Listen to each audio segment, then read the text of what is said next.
El Centro de Estudios de Familia y Sociedad trae para ti Familias Caminando, un espacio para la reflexión, difusión y acompañamiento para lograr una cultura de familia. ¡Comenzamos!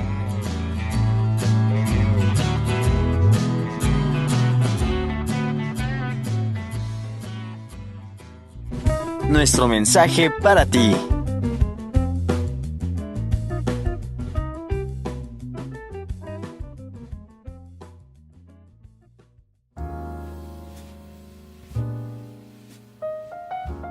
En los días pasados, del 20 al 22 de agosto de este año de 2018, la Fundación Solidaridad Humana de Madrid impartió por tercer año un curso de educación afectivo-sexual, dirigido a profesores, orientadores, psicólogos y pedagogos dedicados principalmente a la educación básica, es decir, formadores cercanos a alumnos que ya viven la pubertad y la primera adolescencia. El enfoque de estos cursos es crucial. La educación afectivo-sexual no es una asignatura, sino una dimensión de la persona y de su desarrollo como persona. Por ello, debería estar presente y acompañar todo proceso educativo, de manera especial en los niños, adolescentes y jóvenes. Para comprender la importancia de la sexualidad, es muy necesario superar una visión parcial y desarticulada del sexo. Prevalece en muchos casos una visión que llaman preventiva de la educación sexual, que valora negativamente el significado de la sexualidad, al centrarse en el uso de condones, la prevención de las enfermedades de transmisión sexual o los embarazos no deseados. Tácita o explícitamente, la sexualidad se percibe como riesgosa, una actividad en la que hay que estar protegidos. Una educación sexual integral atiende al descubrimiento del significado de la sexualidad, en la dimensión afectiva y centrada en el carácter personal de las relaciones sexuales. Hay que ir más allá del sexo o de la genitalidad y hablar de la condición sexuada de las personas. Un modo de ser que está presente a lo largo de la vida de toda persona, a diferencia del sexo que se refiere a la actividad que se activa a cierta edad y también desaparece en edades muy avanzadas. Una sana sexualidad no se desconecta de la afectividad personal y a su vez la vida afectiva puede encauzar hacia un ejercicio maduro de la sexualidad. Dicho en otras palabras, para aprender a integrar la sexualidad hay que descubrir la dimensión afectiva y ambas tienen que integrarse en un proyecto de vida personal. Sexualidad y afectividad se integran en la persona en la medida en que ésta se descubre amada y llamada a amar. Por eso, una sexualidad excesivamente reprimida inhibe y distorsiona la capacidad de amar, vuelve a la persona retraída o violenta. Y la sexualidad permisiva hace que las relaciones sexuales se trivialicen, en contactos efímeros, sin significado interpersonal. Por otra parte, la disociación de los factores afectivos sexuales de la personalidad frena o disloca el camino a la madurez. Y aquí se afinca la propuesta de educación afectivo-sexual de la Fundación Solidaridad Humana, que por más de 25 años ha venido construyendo y proponiendo un trabajo educativo con niños, jóvenes y adultos, fundado en el método del encuentro. Para descubrirse persona en relación con otras personas y abierta a establecer relaciones afectivas de amistad, de solidaridad, de respeto y de amor entre personas. Y en especial el descubrimiento de otra persona a través de la sexualidad, a través de la cual se despliega un modo único y exclusivo de donación interpersonal.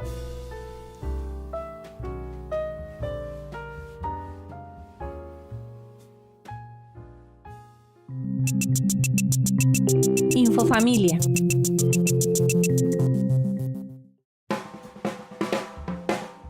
China intenta frenar la ola de divorcios imponiendo periodos de enfriamiento. Juzgados de toda China han comenzado a imponer a las parejas que quieren divorciarse periodos de espera de entre 2 semanas y 3 meses, con el fin de intentar frenar las separaciones y cuya tasa ha aumentado cerca de un 40% esta década. Según el periódico China Daily, más de un centenar de tribunales en el país han impuesto esta medida en parejas como parte de un programa piloto para resolver disputas domésticas lanzado por el Tribunal Supremo. Muchos de estos programas están dirigidos a parejas jóvenes, que según los jueces son más propensas a rupturas impulsivas, que en generaciones anteriores y durante el periodo de enfriamiento reciben asesoramiento matrimonial y a veces psicológico para intentar que consideren bien la decisión. En ese periodo, que desde una decisión judicial no puede superar los 3 meses, el juez habla con la pareja y les alerta de las complicaciones de un divorcio, como los trámites para negociar la custodia de los hijos, si los tienen, o para decidir el reparto de las propiedades comunes. Según China Daily, se intenta que estas conversaciones se realicen en salas alejadas a la severidad del tribunal, con sofás, televisiones y otras comodidades. La ofensiva antidivorcio se marca en un momento en el que China intenta promover los valores familiares y que las parejas tengan más hijos, ante la falta de mano de obra en muchas regiones y el peligroso envejecimiento de la pirámide demográfica. También surge en respuesta a sucesos como el ocurrido en el 2016 en Pekín, cuando un juez de la capital, Ma Ka-yun, fue asesinado de un disparo por un hombre que no estaba satisfecho con las condiciones que el magistrado había decidido en su divorcio. En China, está permitido el divorcio desde la instauración del régimen comunista en 1949. Aunque debido al conservadurismo y las tradiciones orientales, apenas hubo separaciones legales de este tipo hasta la llegada del aperturismo al exterior de los años 80. Los jueces chinos aseguran que su propósito con el periodo de enfriamiento no es forzar a las parejas a seguir juntas, sino evitar decisiones bruscas, y también aseguran que no se imponen estos tiempos en casos en los que hay violencia doméstica. Junto al periodo de enfriamiento predivorcio, algunas zonas de China están recurriendo a medidas más imaginativas para frenar las separaciones.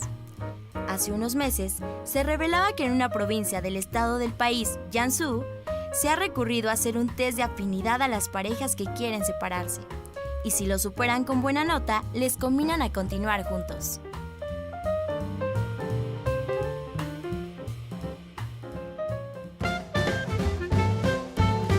Lo que se escucha en los pasillos.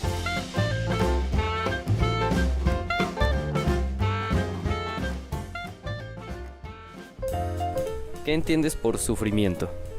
Yo entiendo que es el dolor, tanto físico como emocional, algo que te duele tanto perder como sentirlo. El dolor que siente una persona cuando hace cosas difíciles. Pues es un estado emocional en el que te duele algo por dentro o simplemente no te sientes bien. Para mí, un sinónimo de sufrimiento sería dolor, tanto emocional como físico. Pues es el estado en el que una persona se siente mal y pues simplemente puede decidir o no estar sufriendo, pero normalmente decide estar sufriendo y pasando el mal rato por sí mismo. Pues sufrimiento es un estado emocional en el que la persona experimenta dolor y tristeza. Dolor, agonía, tristeza, dolor, cualquier sentimiento negativo. ¿Qué entiendes por sufrimiento? Pues pasar un mal momento, sentir dolor, estar como en el fondo de un pozo sin poder salir. Pues para mí sufrimiento es tener un desequilibrio emocional, sentirse mal consigo mismo o con alguien más, o guardar rencor o sentir algún sentimiento de tristeza, enojo, ira. Es complicado. Sufrimiento. Una pena de algún tipo de dolor por alguna cuestión. Ajá, o sea, tiene que ver completamente con lo emocional. Ajá. Y sí es una pena, una sensación de pérdida, de dolor, algo parecido. ¿Crees que el sufrimiento puede dar un sentido a la familia? Supongo que influye en cierta manera.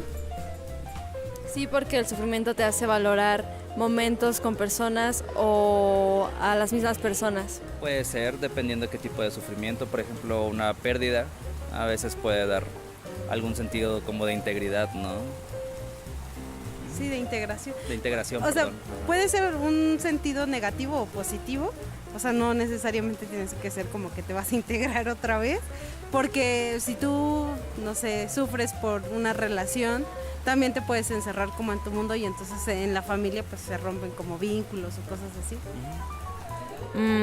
La verdad es que nunca he sufrido en mi familia, entonces no sabría como esa experimentación, pero me imagino que en algunas familias sí se llega a sufrir. Sí, porque si se sufre por algo malo, lleva a la familia a tomar decisiones que tal vez sean malas para ellos, y si es bueno, es que no existe sufrimiento bueno, entonces sería como sufrimiento malo que le da sentido a tu vida. Sí, no, porque cuando las personas sufren como que empiezan a valorar más las cosas buenas que tienen y pues se dan cuenta de todo lo bueno que pasa con ellos, pero pues no debería ser como lo central de la familia. No lo creo, al contrario, como que puedes hacer los lazos familiares que existen. Dependiendo del caso, muchas veces el sufrimiento puede unir a la gente, pero bueno, a la familia en sí, formar pues buenos lazos, pero también puede afectarla al grado de destruirla. Pues solo en casos extremos en el que pues pasa como algo muy fuerte, realmente el dolor pues no sale contraproducente, en caso contrario pues solo causa problemas. Pues muchas veces depende del contexto, porque puede que hay momentos que una a la familia, pero hay momentos en que pueda separar a todos los integrantes.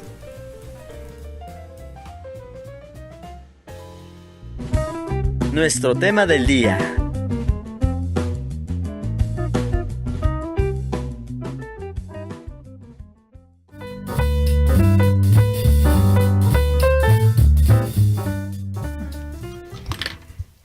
¿Qué tal? Muy buenos días. Los saludamos a todos en su programa Familias Caminando.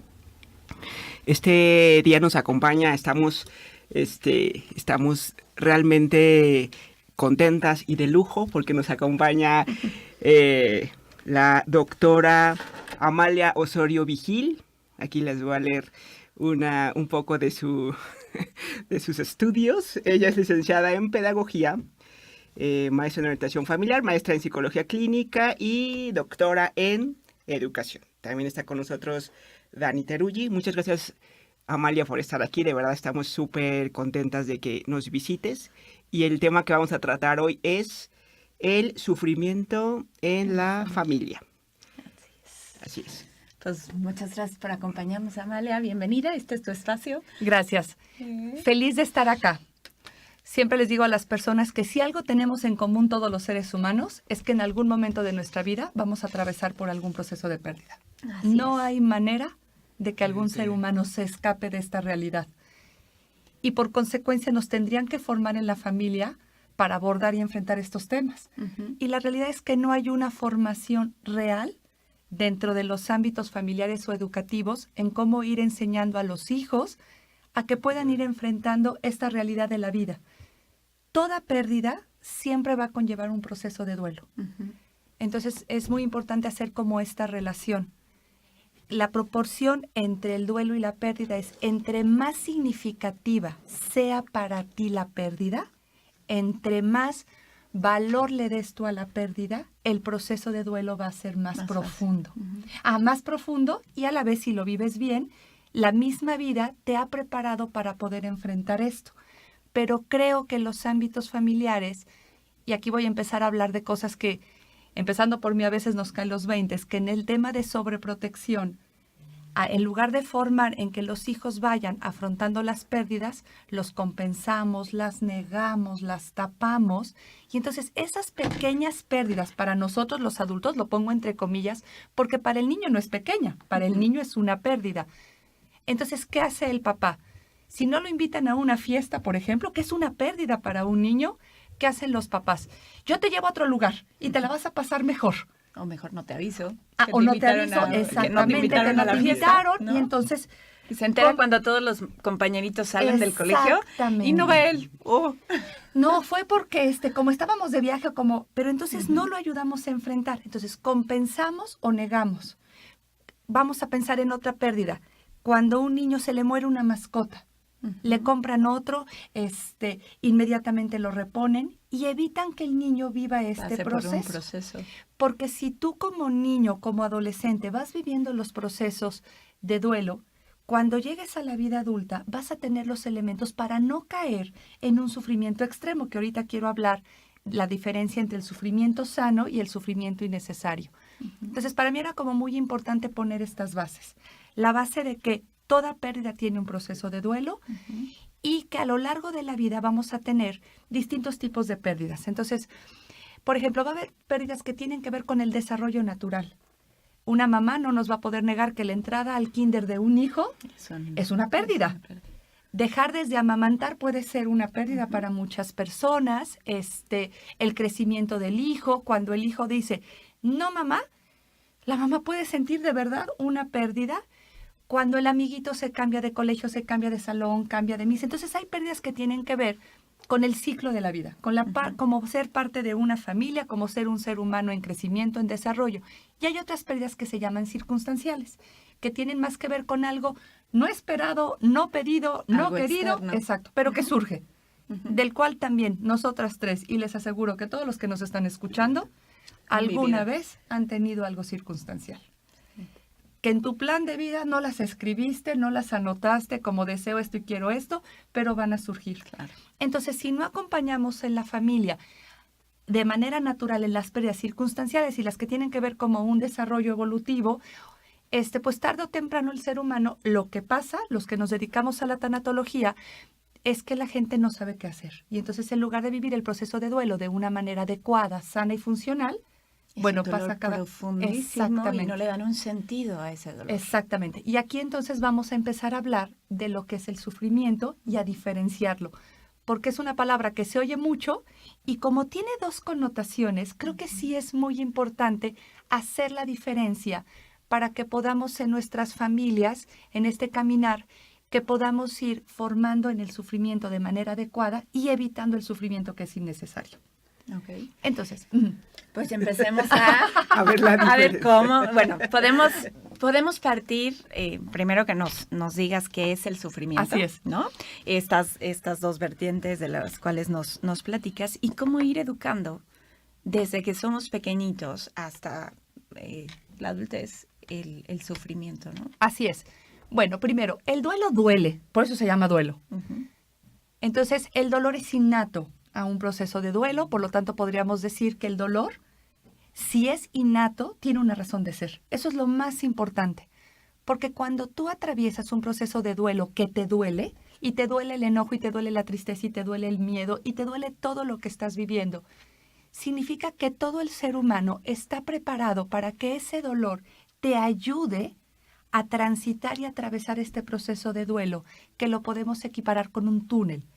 Entonces, el dolor te da una sensibilidad especial, te da una agudeza especial, te permite ver, sentir, escuchar de una manera tan diferente, te permite irte a tu interior, que solo ahí puedes ir dándote cuenta de cómo ir viviendo este proceso de duelo. Entonces, de entrada, dolor parte del proceso de duelo, por lo tanto, es parte de la naturaleza humana. Negar el dolor, y en una cultura light, que lo que menos quiere esta cultura light es que algo duela, es y entonces es tal cual, porque es negarte a vivir el proceso que tienes que vivir. Entonces surge la pastilla, la medicina, la receta mágica, el charlatán que te ofrece la droga, las adicciones y así todo es, demás, ¿no? Que te ofrecen de una manera barata disfrazar y ocultar algo. Que barata y no barata, ¿eh? Tienes razón. Que tarde o temprano va a salir. Yo llevo muchos años dedicándome a este tema y no conozco a nadie que con una solución barata o cara evite vivir lo que tiene que vivir. Claro. Entonces, no, lo posterga y al rato es peor. Porque se va acumulando. Uf. Y entonces hace algo que ya no pueden soportar. Así es. ¿No? Se transforma en cosas espantosas que el ser humano no tendría que vivir. Entonces, ya hablamos del dolor como algo natural. Este dolor tiene niveles. Hay una línea que es donde ahorita voy a profundizar la que tú comentabas, cómo formar en esta parte cuando el dolor es extremo, que sigue siendo parte de un proceso pero la magnitud del duelo, de la pérdida que se vivió, es tan grande que la palabra dolor queda corta. Esa es una línea que marcó Víctor Frank, que es una línea muy linda, donde le llama a este sufrimiento que es cuando te duele el alma, cuando te duele la existencia, cuando todo tu ser verdaderamente está sobrecogido por una realidad a veces que supera cualquier película de ficción, por esa situación que viven muchos seres humanos, que entonces dicen, no, dolor hay muchos en la vida, pero lo que yo estoy sintiendo ahorita es lo máximo. Es lo máximo. Entonces, ese sufrimiento es al que se le puede dar un sentido. Y darle sentido no significa decir, ay, qué bueno que estoy pasando por esto, sino cómo eso que estoy viviendo, si yo uso mi inteligencia, mi voluntad, mi afectividad y mi libertad, eso me puede seguir ayudando a ser una buena persona. Y a que en mi vida eso que viví no me determine. ¿Cómo me va a transformar? Así es. El dolor, yo sí creo que el duelo te transforma a ser alguien mejor, ¿no? Así es. Si tú lo eliges. Sí, lo eliges, exactamente. Y este sufrimiento es cuando podemos escuchar esas historias tan impactantes de personas que han vivido realidades durísimas, que los ves en la vida y lo único que puedes decir es, te respeto, te admiro, o como se diría, me quito el sombrero. Por lo que han hecho con su vida a partir de una realidad que a veces humanamente crees que una persona no podría con ella. Y te das cuenta de lo que está hecho el ser humano y que se transforma. Y esa transformación puede impactar en muchos de los que están alrededor. Entonces, ese es el sufrimiento que tiene un sentido, ese es el sufrimiento que transforma. No es que la persona haya querido lo que vivió o lo haya elegido, sino que sucedió y a partir de esa realidad elige qué hacer con eso. Este es el, por decirlo entre comillas, el sano, el lindo. El bueno. Que no significa que una persona que lo está viviendo, lo sienta. Exacto, diga que qué bonito es lo que está pasando. Por supuesto, en el momento que están ahí adentro dicen quiero salir de aquí, pero sí hay que llenarse de paciencia y decir no va a durar. No va a durar tanto, ¿no? O sea, sí, igual y es un poquito más extendido, pero todo acaba. Sí. Y mientras más vivas el proceso, más rápido acaba. Así es. ¿No? Ahora vamos a hablar del otro. ¿Cuál es el otro? El otro es el que es evitable, el que es innecesario y el que nos generamos y creamos por decirnos cosas que no hay que decirnos, exactamente, porque alguien llegó y te dijo algo que no te tenía que haber dicho, por una creencia insana, por un introyecto. Por un malentendido. Exactamente. Por chismes y directos. Exacto. Y entonces empiezas a decirte cosas que no están sucediendo. Voy a poner ejemplos de este sufrimiento que es la otra línea, que es el innecesario. Y que tristemente los que nos dedicamos a apoyar a familias, vemos que mucha gente llega con este. Y a veces llegan después de muchos años, con unas culpas, con unos si hubiera hecho esto que era imposible, con alguien me dijo que entonces si yo hubiera hecho esto, y la persona se ha torturado literalmente días, meses, años, décadas, por algo que se pudo haber evitado. ¿Cuáles son, si yo pudiera poner como el top, cuáles son los temas donde yo más veo en el día a día en nuestro país que la gente sufre innecesariamente? Primero es porque a veces mucha gente cree que puede con todo. Y entonces piensa, hubiera hecho esto, pero si me hubiera dado cuenta, pero si hubiera tal. Son cosas que no están en la esfera que un humano podía hacer. Que no están en tus manos. Así es. Pero la persona se tortura pensando que pudo haber hecho que la realidad fuera diferente. Cuando la realidad no fue. Está. Entonces, creo que ese es de los que más hay, las culpas innecesarias, que se acompañan de un si hubiera, o cuando alguien te dijo, es que ¿por qué no hiciste esto? ¿Por qué no consultaste otra opinión? ¿Por qué no lo cambiaste a tiempo? ¿Por qué no fuiste con un especialista? En cualquier pérdida. Y entonces la persona se queda con esa idea pensando que dependió de él. Esas culpas son un sufrimiento innecesario. Bueno, y arruina la existencia de los seres humanos. Otra tiene que ver con que la persona empieza a meterse en un estado de ansiedad. Y empieza, y si pasa esto, y si entonces, y genera tantos escenarios, tantas posibilidades, tantas cosas, que entonces en lugar de atender lo que sí está sucediendo y de concretarse en lo que sí está viendo, su cabeza ya no está acá y empieza a generar unos estados de ansiedad terroríficos, También a veces hay una tristeza que si tú no la haces de una manera profunda, activa y no la vives, se convierte en una depresión. También hay creencias y ahorita hay unas modas que entonces fue por esto y que entonces tú lo invocaste, lo llamaste, lo decidiste y entonces la persona... abriste la puerta y no. entrar. Cada creencia que obviamente hace que la persona se lo crea y entonces se viva desde un lugar erróneo el proceso de duelo. Entonces, estas son como las más comunes, hay más, pero son las más comunes y ahorita me gustaría en el siguiente espacio poder hablar de lo que implica un proceso de duelo sano. Bueno, entendiendo ya los dos, podemos hacer una pequeña pausa. Y regresamos. Recuerden que estamos en su programa Familias Caminando.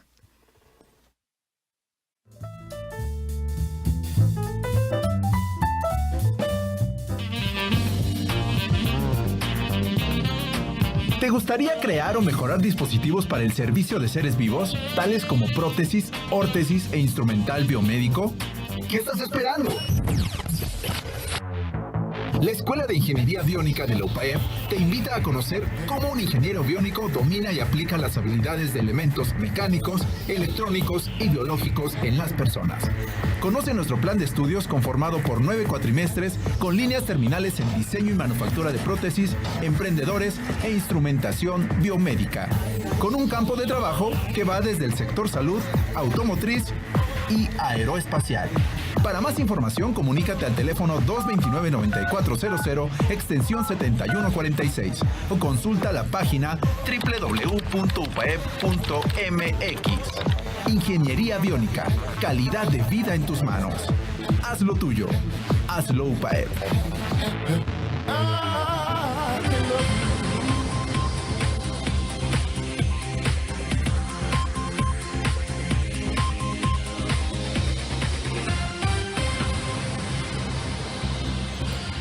NutriTips informa.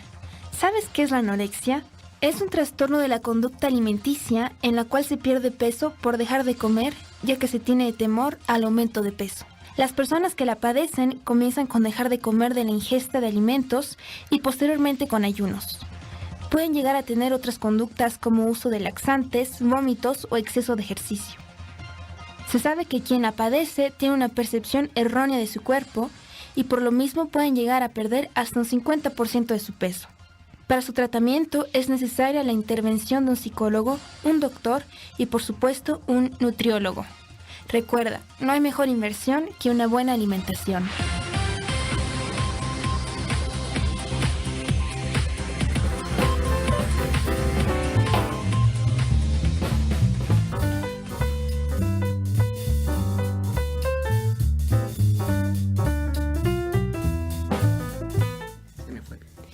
¿Qué tal? Regresamos a su programa Familias Caminando. Está con nosotros Amalia Osorio. Ella nos ha estado contando en el bloque anterior lo que es el sufrimiento que, pues, digamos, tenemos que vivir, el otro que no es tan sano y que no es tan sano vivirlo, y nos estuvo explicando un poco cómo se puede llevar y cómo hacerlo. Entonces, ahora, en esta parte, ella nos va a explicar un poco cuáles son las etapas del duelo, para que las personas pues sepan más o menos, pues podemos llamarle como qué síntomas, ¿no?, que se tiene y vayan sabiendo pues que no es tan anormal sentirlo, ¿no?, sino que un duelo tiene etapas y que conforme las vayamos llevando a cabo o pasando, pues las cosas pueden ir mejorando. Entonces, ¿nos quieres contar las etapas del duelo y cómo funciona esto de las etapas del duelo? Claro que sí. Quiero retomar la analogía que estaba poniendo hace un momento de comparar el duelo con un proceso como un túnel. Entonces, imagínate que tú estás en tu vida normal, con muchos colores. Yo no soy partidaria del mundo rosa, sino la vida tiene muchos colores, muchos matices, pero así estás en la vida, viendo colores. Hasta hay grises, pero al final y al cabo hay colores. Y de repente todo en tu vida se pone oscuro, negro, y lo único que tienes delante de ti es un túnel. Que no pediste, que no llamaste, sucedió y ahí está. Y ahí vas para él. Y no hay manera de no entrar. Es como en el nacimiento, ¿no? Así es, listo. Así es, no hay manera. excepto que te tomes algo o lo niegues, pero de entrada te vas a meter a ese túnel. Un túnel que nadie va a vivir como tú, que nadie lo va a transitar como tú y que nadie lo va a atravesar como tú. Entonces, desde ahí hay que decirle a la gente que, por favor, no se comparen, no le digan al otro lo que tiene que vivir, lo que tiene que sentir, porque estas fases y estas etapas son únicas. Oye, no, pero ¿por qué todavía lloras? Pero ¿por qué todavía estás triste? Pero es que el libro dice que ya tendrías que cambiar de etapa. No, no, no. Es a veces hasta ridículo lo que oyes que la gente le dice. Entonces, este transitar por el túnel va a ser único. Tu camino, aunque dos personas compartan la pérdida, tu manera de caminarlo es única. Y otra cosa importante es que este túnel, nadie te va avisando lo que sigue porque nadie lo ha transitado. Entonces, es real que vives mucha incertidumbre porque te das cuenta a la entrada que no es un terreno plano y que si hay una constante en este túnel son las altas y las bajas. Aquí hago un paréntesis de las cosas de las que más se queja la gente. Altas y bajas significa que no vas para arriba, sino que al final tú vas a salir a tu vida después de atravesar el túnel y en este túnel va a haber altas y bajas, pero no es una escalera. Entonces la gente le va exigiendo a los otros que cada día esté mejor. Es de lo que más se queja la gente. Un día salió, sonrió, tuvo ánimo y al otro día no. Y entonces empiezan, pero ayer ya estabas bien, pero ya había salido, pero hoy estás peor. Y entonces la persona se siente mal. En lugar de entender que la misma baja significa que estás avanzando. No es que estés estático, sino que vas avanzando, a lo mejor sin ánimo, sin la energía. Excepto, y siempre pongo esta analogía cuando hablamos del túnel, que te caigas en un hoyo, que te caigas en una alcantarilla, en una tarjea. Eso es cuando el duelo se vuelve patológico. Porque tener altas y bajas, y ahorita voy a hablar de estas fases, etapas, momentos, significa altas y bajas. La otra es que ya te atoraste en lo que veíamos hace rato, en el sufrimiento innecesario. Exactamente. Cuando ya estás en una victimez, en una culpa, en un trastorno de ansiedad, en una depresión, pero no una depresión que tiene que ver con el duelo, sino que tiene que ver con otros factores. Tiene sentido y que te atoraste. Así es. Pero en este transitar y atravesar con altas y bajas surgen, antes le llamaban etapas, fases, momentos. Yo lo único que les quiero decir es que si oyen etapas o fases, no se vayan a algo lineal. Aquí en 4 meses paso para acá y agendo que el 16 de abril cambio de etapa. No, según eso, esto en un año ya está mi duelo. En orden, no. Entonces, aunque le oigamos fases, etapas, a mí me gusta a veces llamarle más momentos, situaciones que hay que vivir, porque cada quien va a tener su ritmo. Entonces, y cada cosa que se tiene que vivir en el duelo, para mí es importantísimo decirle a las familias que tiene una razón de ser. Ay, que la vivan intensa. Sí. Y se vale. Porque aparte es necesario, porque tiene una función. Creo que si en las familias formáramos que cada situación que se tiene que vivir en un duelo tiene una razón de ser, permitiríamos que nuestros hijos las fueran viviendo. Sí, el clásico ejemplo de no llores. Ah, claro que sí, si se cayó y le dolió, por supuesto que tiene que llorar. Y es más, a mí se me antoja llorar con él. Claro. No te enojes si se le murió el esposo de la misma edad. No, claro. Sí. La dejó con 3 Así es. niños. Entonces les quiero decir a las familias qué sentido y qué función tiene todo esto llamado etapas, fases, momentos que hay que vivir en el duelo. De entrada, cuando el duelo es hasta a veces traumático, cuando la pérdida es traumática, es lógico que las personas entren en shock. Porque si no entraras en shock, no podrías funcionar. No lo soportarías. Entonces, el shock te permite de alguna manera afrontar. Sobrevivir. No es que la persona esté bien, porque luego llegan, estoy hablando de duelos como más fuertes, ¿no? Por ejemplo, en un funeral, ¡ay, qué bien te ves! A ver, está en shock. Porque a los 3 días que lo veas en el hoyo vas a decir, ¡ay, pero si estabas re bien! ¿Y ahora qué te pasó? Entonces, el shock te ayuda a sobrevivir. Sí. Es muy diferente a un shock cuando te quedaste pasmado y no reaccionaste. Ese es por alguna experiencia previa. Pero el shock funcional tiene la razón de ser, de poder afrontar y sobrevivir al principio de este túnel. Del shock se sale. Por favor, seres humanos, estemos listos a que cuando la persona salga de shock, estar ahí. Y sepamos que está saliendo del shock en lugar de juzgarlo. Y al revés, hay que decirle que lo que tenía era shock y que está bien sentirse así, porque luego la persona siente que está fallando, que se está volviendo débil. Porque eso no es volverse débil. Y esa es la diferencia entre hacerse el fuerte y tener fortaleza. Hacerse el fuerte es una persona que se lo traga, que contrae, que contiene, que limita, porque como si me ven así le voy a hacer daño a mis hijos y a los demás. No es cierto. Ser humano no hace daño, nunca. Y tener fortaleza es permitirte vivir lo que hay que vivir. Y eso sí se necesita fortaleza, porque para que un hombre se permita llorar con las creencias que tenemos, para que un ser humano se permita decir estoy triste y necesito un abrazo, no es tan común. Eso es tener fortaleza, porque hacerse el fuerte mucha gente lo han educado así y no es tan difícil. Sí, completamente. Tener fortaleza es todo un proceso de transformarte. No, y como tú decías, la diferencia es la decisión. Así es, inteligencia y voluntad marcan la pauta. Entonces, este es el shock que viven algunas personas. Repito, entre más traumático, inesperado, cruda sea la pérdida, es más probable que las personas entren en shock. Muchas personas van a tener momentos de negación.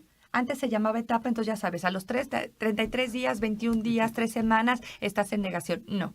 Hay personas que tienen muchos meses momentos de negación, que es cuando dicen, esto no pudo suceder, esto no está pasando, pero es una negación funcional. Yo les digo a las personas que cuando tienen esa negación funcional, son momentos de respiro.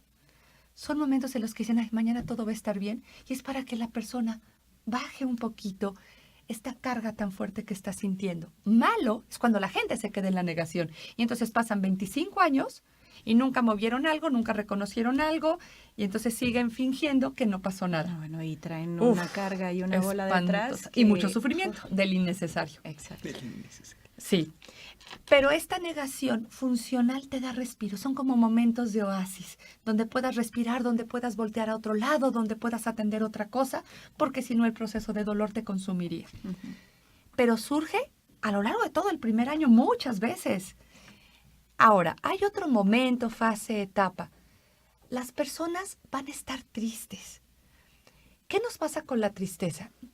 Yo creo que en México, a nivel educativo, no nos enseñaron a tomar una silla y a sentarnos con alguien que esté triste. Nos hicieron sentir que tenemos que ser magos o cómicos para bailarle al otro, reír, cantarle al otro, distraerlo. Y vamos al cine y vamos a no sé qué, pero no pienses plan. en la tristeza. Sí. No. Entonces, me encanta que aquí muchas familias que caminamos juntos estemos escuchando que cuando un hijo esté triste, o el papá o la mamá, la abuelita, la hermana esté triste, si algo se necesita es jalarnos una silla, y si él quiere estar a su lado y dejarlo llorar, hablar, abrazarlo, leerle lo que necesite. Pero porfa, no le digan a un ser humano que no esté triste. La tristeza es biológica, es química, hay sustancias. Y si tú le dices no estés triste, es como si me dices a mí, Amalia, no tengas nariz. O sea, sí la tengo, o sea, no hay manera de que me la quite, ya la tengo. Claro. Entonces, ¿qué se hace en la tristeza? La tristeza tiene una función reparadora. Cuando tú lloras, eliminas muchas toxinas, limpias tu organismo. Por eso después de llorar, te sientes mejor porque tienes más claridad. Permitan que un ser humano llore. También vamos a vivir en estos procesos momentos de enojo. Y el enojo te va a dar fuerza, porque a veces no te quieres levantar, a veces no te quieres mover. El enojo te va a dar una fuerza que tiene que ver con ese coraje de decir, yo puedo decidir qué hacer. Te va a ayudar a poner límites, te va a ayudar a decir qué quieres, qué no quieres, a ir a enfrentar una situación que no querías hacer. También en este proceso va a haber momentos de miedo. El miedo te va a agudizar los sentidos porque tu realidad está siendo diferente.